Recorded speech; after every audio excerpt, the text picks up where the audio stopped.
This program has been brought to you through the generous support of the City of Glenwood Springs, Colorado. We invite you to learn more about this year-round destination at visitglenwood.com.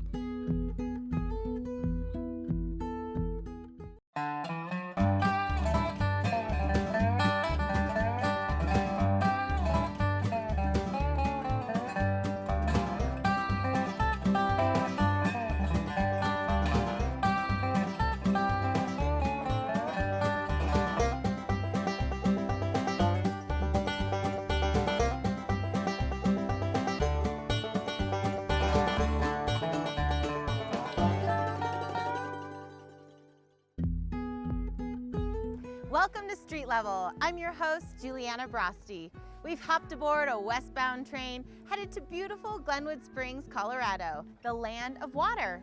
This entire season, we continue to explore the natural bounties and rich history of this Rocky Mountain paradise. Buckle up for a thrill ride, because tonight we're coming to you from the Glenwood Caverns Adventure Park, one of Glenwood Springs' most popular attractions. We catch up with Versatile Productions' Elizabeth Drolette as they give us a tour around this legendary park.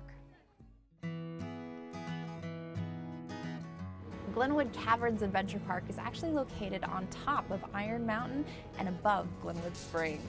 Right now I'm riding the Mine Wheel, and you can tell how amazing this theme park is by the incredible views that sit behind me.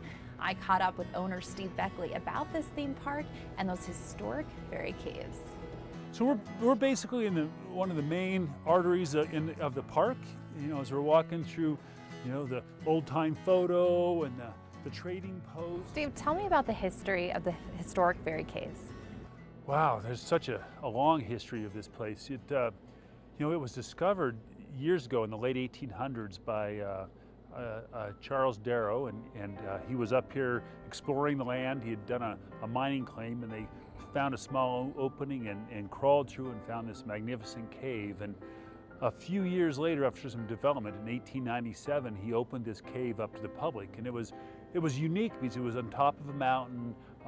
Glenwood was just up and coming with the new hot springs, and the train was bringing tourists in.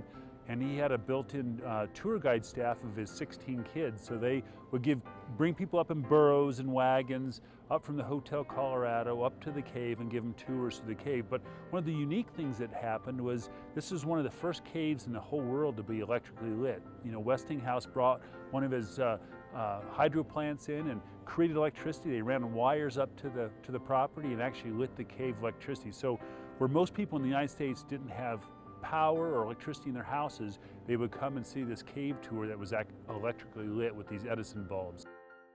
In 1960, a couple Colorado cavers came to the cave and was just exploring, and that time there was only about 1,000 foot of passageway that was known, and they pushed through a small hole in the back and found these magnificent, huge rooms, about another mile of cave, and decided, wow, we should do something with it. So they bought the land from the Darrow family and was going to commercialize it, and they just never got around to it. And I was in college at Colorado School of Mines in 1980 and 1982. I started calling him and saying, I'd like to get involved, and I would call him and write letters to him once a year to try to get him to sell me the property. And 16 years later, in 1998, he finally decided to sell us the property. We put a new tunnel in and lit the cave and opened up the new passageways and opened up to the public. And after 82 years of being closed, we reopened to the cave in 1999 and started giving cave tours of this historic cave. You know, 1998, when we came up here, first of all, the cave was about a mile long that we knew of. Currently, we're at about 3.5 miles. So we've discovered another 2.5 miles of new passageway that has lakes and big formations and 120-foot tall ceilings. Just an amazing cave system. One of the premier cave systems in the United States. This cave is formed differently than most caves. Most caves are formed from groundwater coming from the surface. This cave was formed from hydrothermal water coming deep from the earth. And it's basically the same water that's in the hot springs down below right now. So this hot water would come up into the limestone and eat away the weak limestone and leave these big, massive caves. But it also brought in wonderful coloring because of the mineralization, which differs us from other caves because most of the caves don't have this high mineral content. And you know, we just started envisioning that we had this beautiful property with these great views, but we brought people up and they couldn't stay. They just had to go in the cave and then we took them back down. So that's why in 2003 we elected to put this mile-long tram system that would bring people from the base down in Glenwood up to the top of Iron Mountain. So then we realized that people were coming up, and we had a lot of people coming, and the wait to get in the cave tour was 3 hours long. So like, well, if they're here waiting, we might as well put some rides in or something. So that's when we started actually adding rides.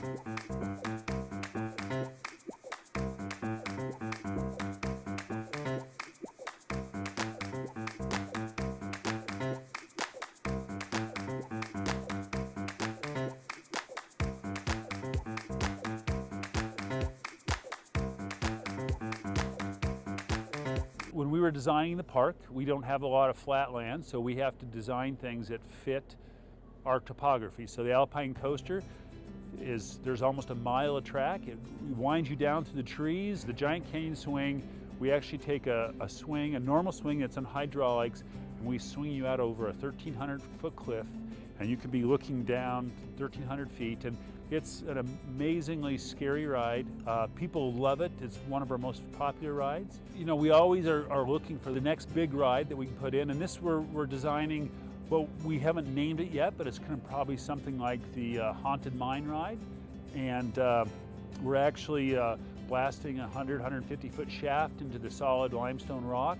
And we're going to be putting a drop ride in there where you'll go into a building and you'll sit in a seat and we'll do a show, and while you're focusing on the show, we'll take the floor away and then we'll drop you down this shaft in the darkness 150 feet.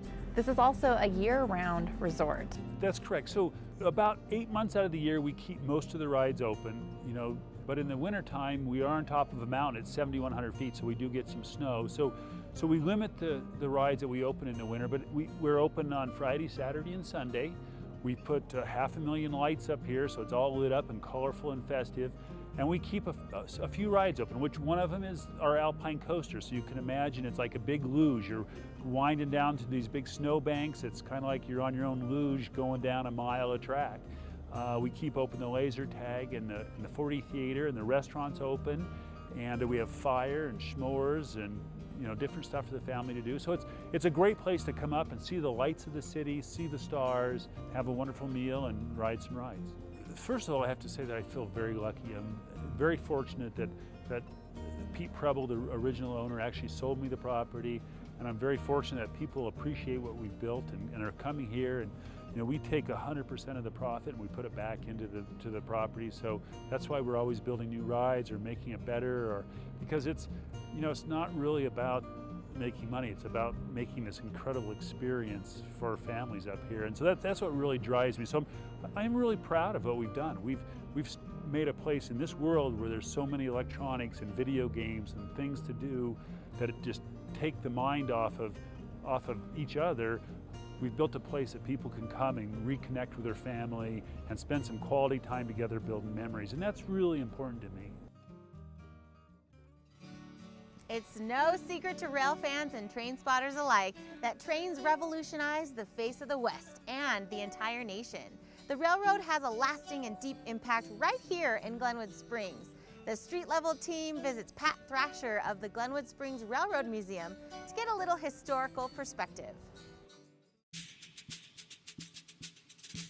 Well, the name is Pat Thrasher. I am the president of the Western Colorado chapter of the National Railway Historical Society and manager of the Glenwood Railroad Museum.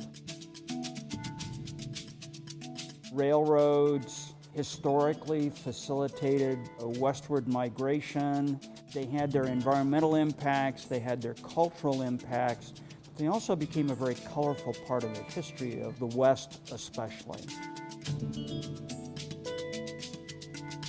Prior to 1887, if you wanted to come to Glenwood Springs, it was a challenge. Conventional wisdom was Glenwood Canyon was impassable. Even the Native American trails went around the canyon rather than through it. That all changed in October of 1887 when the Denver and Rio Grande Railroad finally arrived here. They were in a bit of a race with another railroad, the Colorado Midland, and won that race by about 4 months.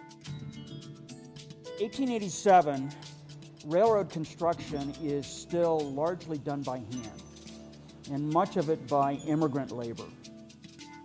A whole host of people and a whole host of cultures were involved in construction of the Denver and Rio Grande, as was the case with many of the western railroads at that same time period.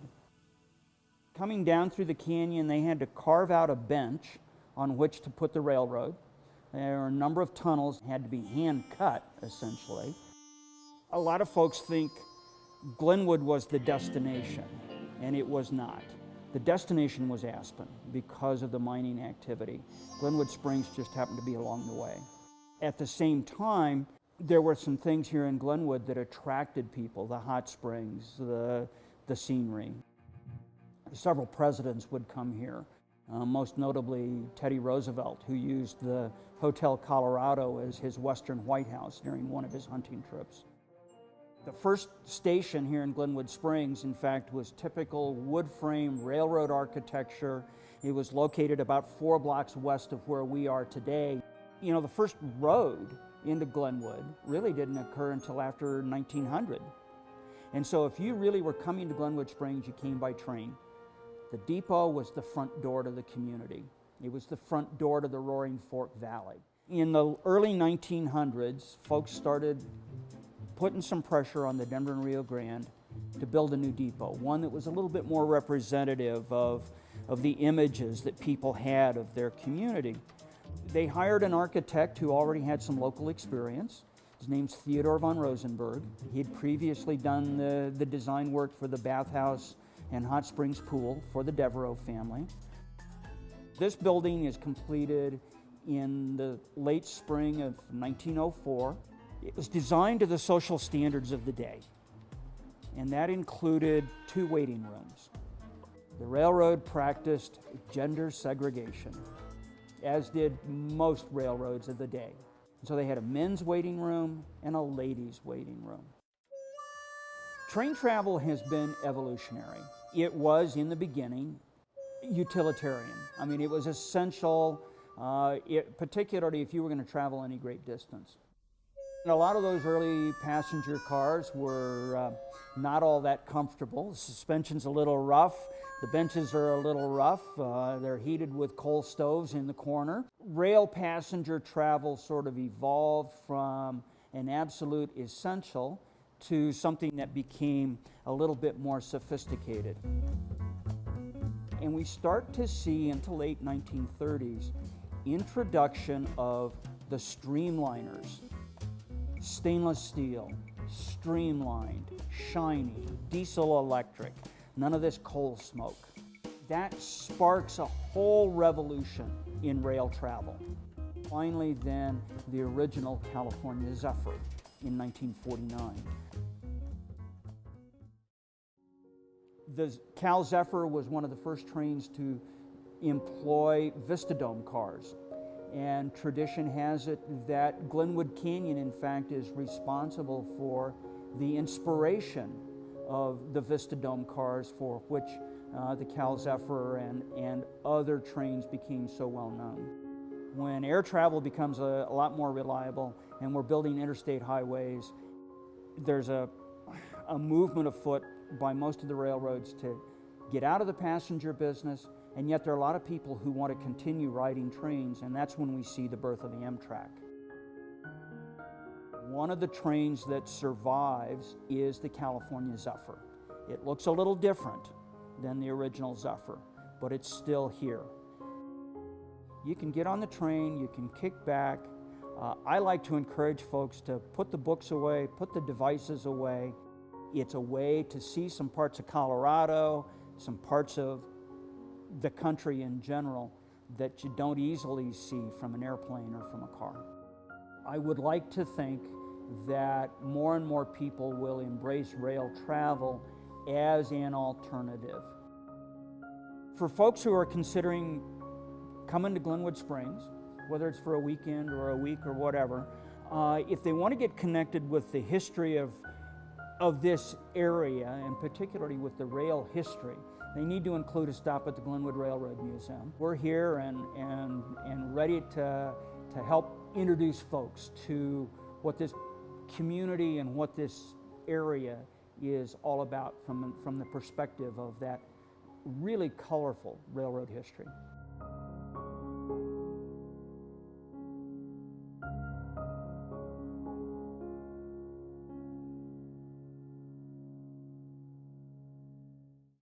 All that travel and adventure is sure making us hungry.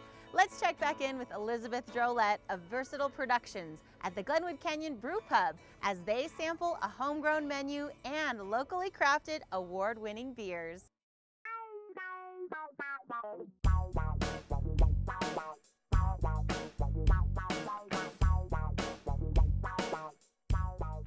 It's been said that a town isn't a town until it has a brewery, and the Glenwood Canyon Brewpub is one of Colorado's most award-winning breweries. So let's find out what all the fuss is about and why it's such a family-friendly destination. The Glenwood Canyon Brewpub has always been in this building here in the lower part of the historic Hotel Denver. And we've been producing award-winning beer since about 2000 was our first award that we won. And ever since then, it seems like we were on track to have about a major brewing award every year. We are in the brew house here at the Glenwood Canyon Brewpub, and this is really where the process starts. What process is where you kind of make the magic happen, where you, like, each brewer puts his own spin on something? The brew house process here at the Brewpub is really an opportunity for our brewers to put their magic touch into the process. An award-winning beer also is a good recipe, good quality parameters. We're really careful about our yeast. We're really careful about our water.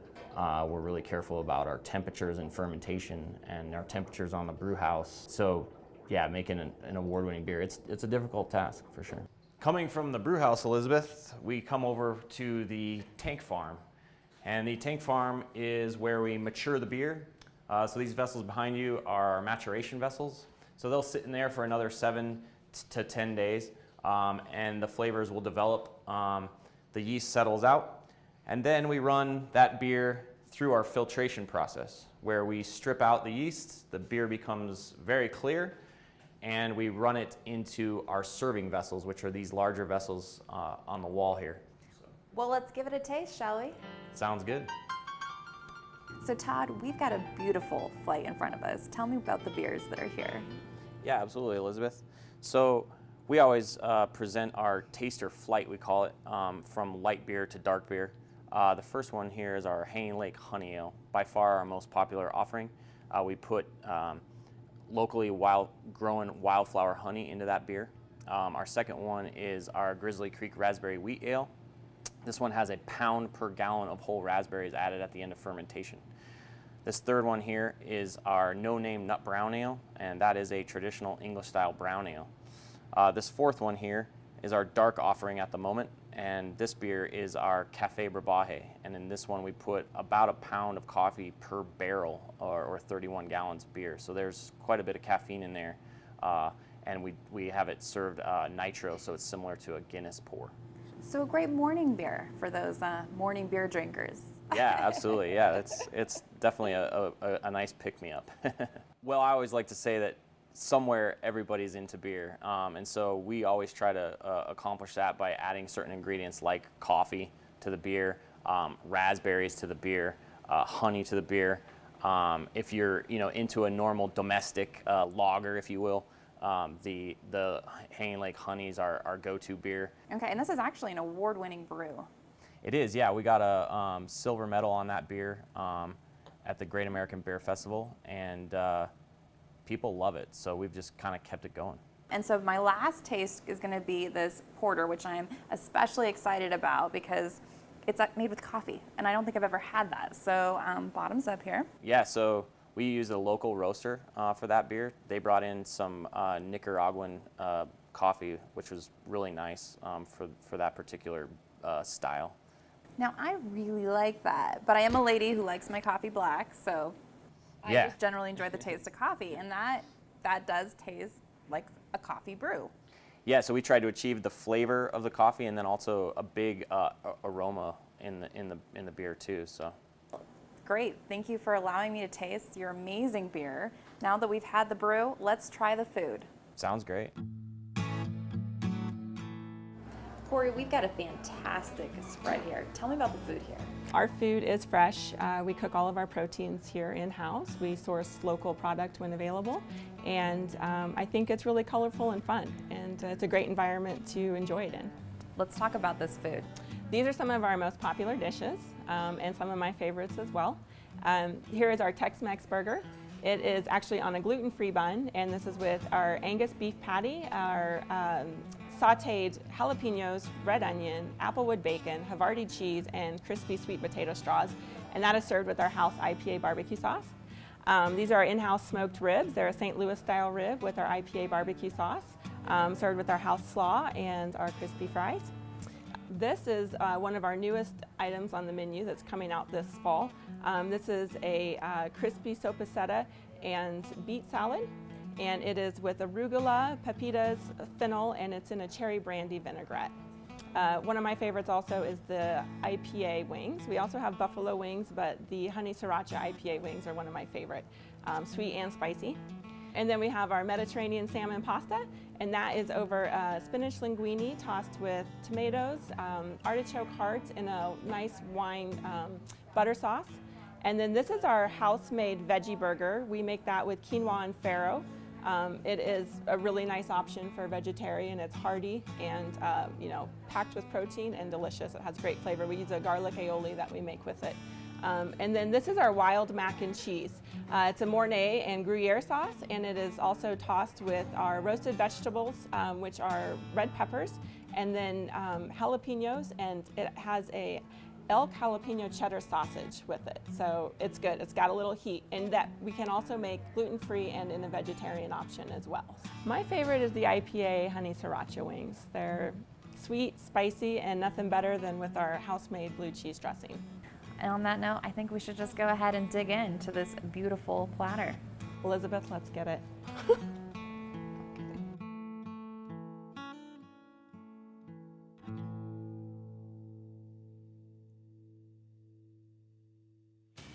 Next week, we step back in time and look at the seedy side of history in Glenwood Springs. We pull up a seat at the historic Dock Holiday Saloon and find out more about the popular delicacy of Rocky Mountain oysters. Then we head to Iron Mountain Hot Springs for some Colorado-style relaxation.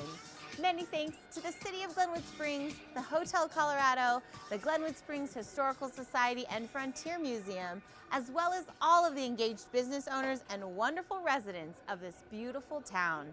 And special thanks to Versatile Productions, a local production resource that is sharing a part of the Glenwood Springs experience through their eyes.